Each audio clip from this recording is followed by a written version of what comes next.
Asalaamu calaykum waraxmatullaahi tacaala wabarakaatu. Kulanti wacan oo wanaagsan daawada meel walbo aad naga daawanayso kusoo dhawaw qaybtii 12aad ee sheekadii jariska xorkii yaraay.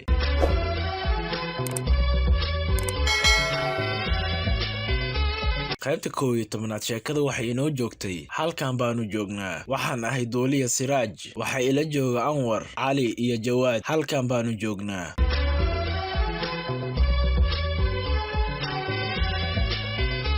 qaybta 12aad waxay ku bilaabmaysaa waxaanu joognaa dhulkan wada barafka ah. ma ay maqlaysaan? halis baynu ku jirnaa. buul yar oo iskiimowga leeyihiin baanu maxaabiis ku nahay oo barafka korkiisa ah. miyaydanna arkayn leerka diyuuradda kolba gees u wareejiya si aad noo aragtaan? miyaydan weli heerka dusha ka arag? mana noo suurtoobayso in aanu dab shidno? kadib wuu aamusay. saaxiibadii baanu sidaa u eegay oo ku yidhi, dayuuradda cirka maraysa ayaan la hadlayay. si fiican baanu isku maqlaynay. darrose way garan weyda halka aynu joogno. waxaanan u malaynayaa in Anwarow aabbaha ka mid yahay dadka la socda. Anwar baa intuu haye kaca yidhi, aabbahay oo maxuu inoogu soo degi waayey? Siraaj baase madaxa lulay oo ugu jawaabay, nasiib darro, goobtan aynu dhulkan wada barafka ah degannahay cidna ma garanayso. waxaanay inaga doonayaan in aynu dab shidno si ay dabka u soo eegtaan oo kadibna gartaan halka aynu joogno. haddase in badan bay naga fogaadeen. Jawaad yare ayaa si ahaan u yidhi, kadibna oo ma halkan uun baynu joogi ilaa iskiimowgu ina gowracayaan? isla goorta ayaa Cali oo wejigiisa anfariir iyo kurba la madoobaaday dalaq ka soo yidhi duleelkii yaraay. wuxuuna yidhi, iskiimowgi in aynu dhimanno ayay go'aan ku gaareen.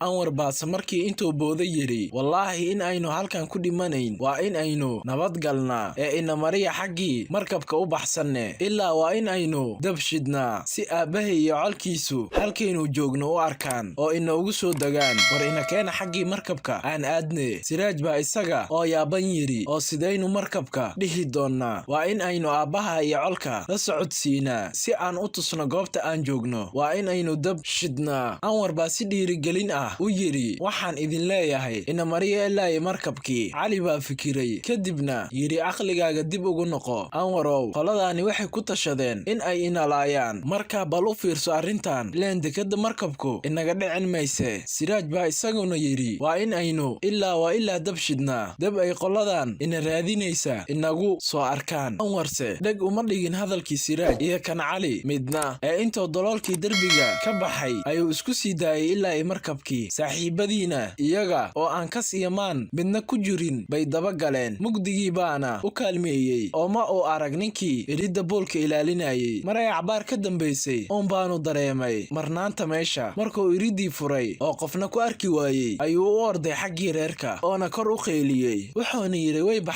way baxsadeen. Anwar iyo saaxiibadiisna sidii ay u yaaceen ayay markabkii gaareen. Anwar baa dabadeed markabkii intuu daasid qaatay ayuu meel nafta ku jirtay soo daray oo qoryo ku dul shubay, kadibna dab qabadsiiyey. kol alla kolkii ololkii cirka isku shareeray ayaaba Naajoog iyo iskiimowgii oo dhan oo hubkoodii sita ayaa soo aaday xaggii yaryarka. waxayna is yidhaahdeen laaya dhammaantood. Cali ayaa markaas isdhiiriyey oo ku qeyliyey. wuxuuna yidhi, istaaga oo halkan aad joogtaan ha ka soo dhaqaaqina, haddii kale waxa idinku dhac kuma jirno. saaxiibadeen oo idinka xoog iyo hub badan ayaa cirka inooga soo degaya ee isjira. jawaadda Cali markay maqleen iskiimowgii ayaa cabsi yar gashay oo dib ayay u joogsadeen. hase yeeshee haddana mar labaad bay weerar soo qaadeen. Siraaj ilaa ayaa hadda raadiyowgii buu kula hadlayaa dayuuradda cirka marayso. wuxuuna leeyahay, mana arkaysaan? soo eega halka dabka uu ka shidan yahay. soo dega dhaqsada, halis baynu ku jirnaa.